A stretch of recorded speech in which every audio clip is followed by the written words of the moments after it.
Hello everyone. इस video में हम पढ़ेंगे angle of friction. Angle of friction क्या होता है, कोफिशिएंट ऑफ फ्रिक्शन और एंगल ऑफ फ्रिक्शन में क्या रिलेशन है, और एक और टॉपिक पढ़ेंगे जिसमें पढ़ेंगे कि pull is easier than push. तो किसी ऑब्जेक्ट को खींचना उसको धक्का देने से ज्यादा आसान होता है, pull is easier than push. तो पहला है कि एंगल ऑफ फ्रिक्शन क्या होता है। तो एंगल ऑफ फ्रिक्शन के लिए एक कंडीशन देखते हैं। माना ये एक सरफेस है, इस सरफेस पे एक ऑब्जेक्ट रखा है जिसका मास m है। अब इसमें कुछ फोर्सेस लगेंगे, एक इसका वेट लग गया mg नीचे की डायरेक्शन में, और एक नॉर्मल रिएक्शन लगा ऊपर की डायरेक्शन में। ये दोनों एक दूसरे को बैलेंस किए हुए। अब क्या करा, इसमें इस डायरेक्शन पे एक फोर्स लगाया, अप्लाइड फोर्स इस डायरेक्शन में लगाया और बॉडी मूव करने लगी। तो बॉडी मूव करने लग गई तो इसका इस डायरेक्शन में मूव करने लगी या नहीं करने लगी, इस डायरेक्शन में उस पर एक फ्रिक्शनल फोर्स लगेगा, ये F है, ये इसका फ्रिक्शनल फोर्स है। तो ये कंडीशन है, एक ऑब्जेक्ट है जिसका मास m है, तो इसका एक वेट लगेगा डाउनवर्ड डायरेक्शन में, नॉर्मल रिएक्शन लगेगा अपवर्ड डायरेक्शन में सरफेस के परपेंडिकुलर, और एक फोर्स इस पे अप्लाइड करा F, और इसमें उस मोशन के ऑपोजिट डायरेक्शन में एक फ्रिक्शन लगा स्मॉल f। अब क्या है, ये फोर्स और ये फोर्स, इसके बीच में इसका एक रिजल्टेंट है। ये माना ये दोनों फोर्सेस का ये रिजल्टेंट है R। तो ये जो रिजल्टेंट है ये किसका रिजल्टेंट है, नॉर्मल रिएक्शन और फ्रिक्शनल फोर्स का। तो नॉर्मल रिएक्शन और फ्रिक्शनल फोर्स का रिजल्टेंट नॉर्मल रिएक्शन के साथ जो एंगल बनाता है उसको बोलते हैं एंगल ऑफ फ्रिक्शन। ये है एंगल ऑफ फ्रिक्शन, मतलब नॉर्मल रिएक्शन और फ्रिक्शनल फोर्स का रिजल्टेंट नॉर्मल रिएक्शन के साथ जो एंगल बनाएगा उसको बोलेंगे एंगल ऑफ फ्रिक्शन। तो अब इसकी डेफिनेशन लिख देते हैं। It is the angle between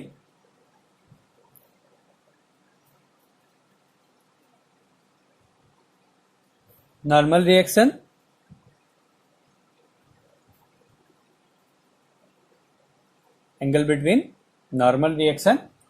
and resultant of normal reaction and frictional force।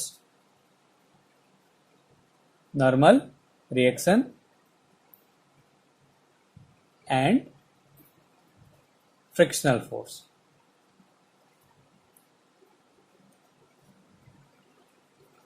ये इसका डेफिनेशन हो गया कि नॉर्मल रिएक्शन और फ्रिक्शनल फोर्स का जो रिजल्टेंट नॉर्मल रिएक्शन के साथ जो एंगल बनाता है उसको बोलते हैं angle of friction. It is the angle between normal reaction and resultant of normal reaction and frictional force. अब यहां से अगर हम ज्योमेट्री से या टिग्नोमेट्री से देखें तो ये वाली जो लेंथ है ये F है, ये वेक्टर क्वांटिटी है, तो जो एरो होता है वो उसका मैग्नीट्यूड रिप्रेजेंट करता है। तो ये वाली जो लेंथ है F है, तो ये वाली भी लेंथ जो है वो F होगी, ये वाली लेंथ F होगी। तो ये हमें पता है, ये वाली R है, ये वाली F है, और ये वाली N है। तो अगर हमें यहां से tan थीटा निकालना पड़े तो हमें परपेंडिकुलर पता है और बेस पता है। तो अगर हम यहां से tan थीटा निकालते हैं, tan theta equals to perpendicular, perpendicular क्या है F अपॉन बेस, बेस क्या है N। तो ये हो गया। अब ये क्या है, फ्रिक्शनल फोर्स, और फ्रिक्शनल फोर्स हमने लास्ट वीडियो में पढ़ा था, ये म्यू N के इक्वल होता है अपॉन N। तो ये कैंसिल हो गया। तो यहां से क्या रिलेशन मिला, mu equals to tan theta. तो जहां पे म्यू क्या है, कोफिशिएंट ऑफ फ्रिक्शन, और थीटा क्या है, एंगल ऑफ फ्रिक्शन। तो ये एक रिलेशन हो गया कोफिशिएंट ऑफ फ्रिक्शन और एंगल ऑफ फ्रिक्शन के बीच में, mu equals to tan theta. अब इसके बाद इसका अगला टॉपिक है prove that pull is easier than push. Prove that pull is easier than push. इसको हमने प्रूफ करना है कि जो पुल होता है वो पुश से ज्यादा आसान होता है। अब इसके लिए हम कंडीशन लेंगे। माना दो ऑब्जेक्ट ले रहे हैं, एक में पुल करेंगे, एक को पुश करेंगे। तो ये एक सरफेस है, इस पे एक बॉडी रखी है मास m की, और वही बॉडी यहां पे भी रखी है m मास की। दोनों सेम बॉडी है, सेम मास है। एक बार उसको पुल किया, अब यहां पे क्या है, इस पे एक वेट लगेगा नीचे की डायरेक्शन में mg, और एक ऊपर की डायरेक्शन में इसका नॉर्मल रिएक्शन लगेगा। अब क्या है, इसको हम खींच रहे हैं माना, तो ये इसको हमने खींच दिया, एफ फोर्स लगा के इसको पुल किया हमने। तो माना ये जो एंगल है ये थीटा एंगल है, ये एंगल ऑफ फ्रिक्शन नहीं है, किस एंगल पे हम उसको पुल कर रहे हैं ये उसका एंगल है, और यहाँ पे हमने एक फोर्स लगाया एफ, ये अप्लाइड फोर्स है। इस अप्लाइड फोर्स के दो कंपोनेंट हो गए। अगर हम इसको रिजॉल्व करते दो कंपोनेंट्स में, तो ये हॉरिजॉन्टल कंपोनेंट हो गया और ये वर्टिकल कंपोनेंट हो गया। तो हॉरिजॉन्टल कंपोनेंट, ये हॉरिजॉन्टल कंपोनेंट है क्योंकि थीटा यहां लगा, ये हॉरिजॉन्टल कंपोनेंट और ये वर्टिकल कंपोनेंट।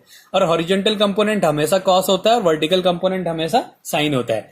तो ये एफ है, तो ये हॉरिजॉन्टल कंपोनेंट है उसका, तो ये हो गया एफ कॉस थीटा। इस एफ के लिए ये एंगल है तो ये हॉरिजॉन्टल हो गया और ये इसके लिए वर्टिकल हो गया। तो ये वाला जो हो गया ये हो गया एफ साइन थीटा।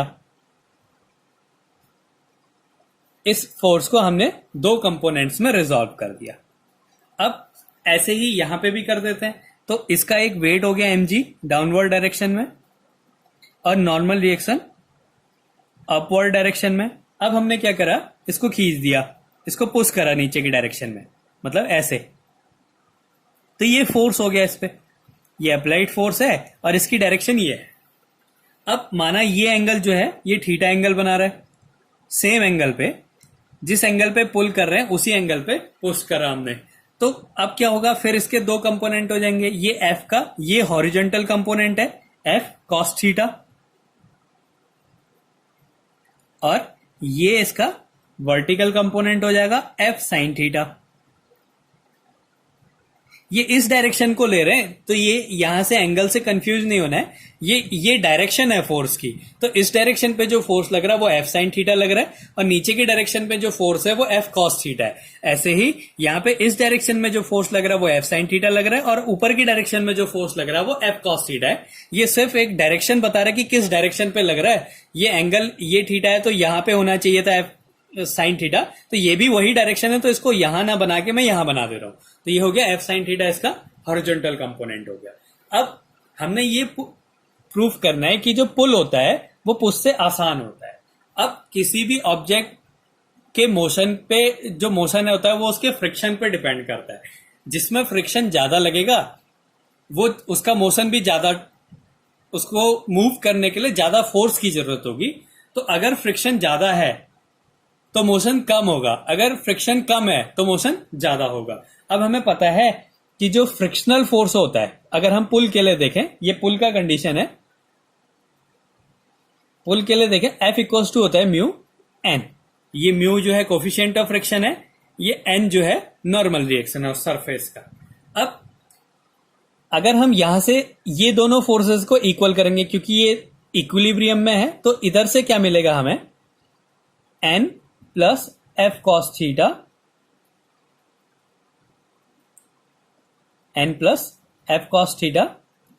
ऊपर की डायरेक्शन में एक फोर्स लग रहा है एन और एक लग रहा है एफ कॉस थीटा, तो N plus F cos theta equals to m g. तो यहां से अगर हम एन की वैल्यू निकालें तो क्या आ जाएगा, m g minus F cos theta. तो ये जो फ्रिक्शनल फोर्स है इसकी वैल्यू क्या आ गई, mu m g minus F cos theta. ये तो हो गया पुल के लिए। अब पुश के लिए क्या होगा,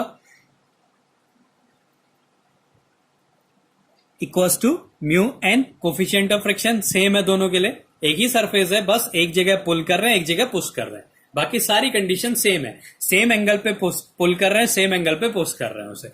अब यहां पे क्या हो जाएगा, इनको अगर इक्वल करें, ये दोनों एक दूसरे को बैलेंस करे हुए हैं, ये दोनों एक दूसरे को बैलेंस कर रहे हैं, तो अब हम ये ले रहे हैं क्योंकि हमें फोर्स में जो फ्रिक्शनल फोर्स है इसमें नॉर्मल रिएक्शन चाहिए हो रहा है, इसलिए हम इधर से नॉर्मल रिएक्शन की वैल्यू फाइंड कर रहे हैं। ऐसे ही यहां पे भी क्या मिलेगा, एन इक्वल्स टू नीचे की डायरेक्शन में कौन कौन से फोर्स लग रहे हैं, एम जी और एफ कॉस थीटा। तो ये हो गया m g plus F cos theta. तो यहां से फ्रिक्शनल फोर्स की वैल्यू क्या आ जाएगी,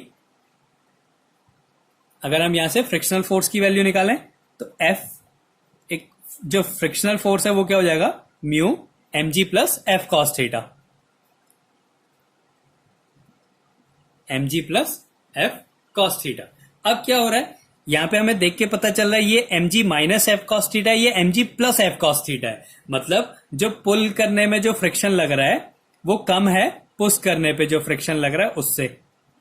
तो फ्रिक्शनल फोर्स कम है, तो इसलिए जो इसका मोशन है वो आसान होगा। इसका मतलब है कि pull is easier than push. तो इससे ये प्रूफ होता है कि किसी भी ऑब्जेक्ट को पुल करना उसको पुश करने से ज्यादा आसान होता है।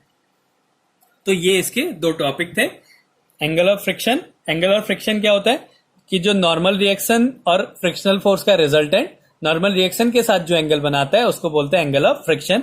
यहां से एक रिलेशन आता है कोफिशिएंट ऑफ फ्रिक्शन और एंगल ऑफ फ्रिक्शन में mu equals to tan theta. फिर ऐसे डायग्राम से हमें ये पता चलता है कि जो फ्रिक्शनल फोर्स है वो पुल करने में कम होता है और पुश करने में ज्यादा होता है, इसलिए जो पुल होता है वो आसान होता है पुश से।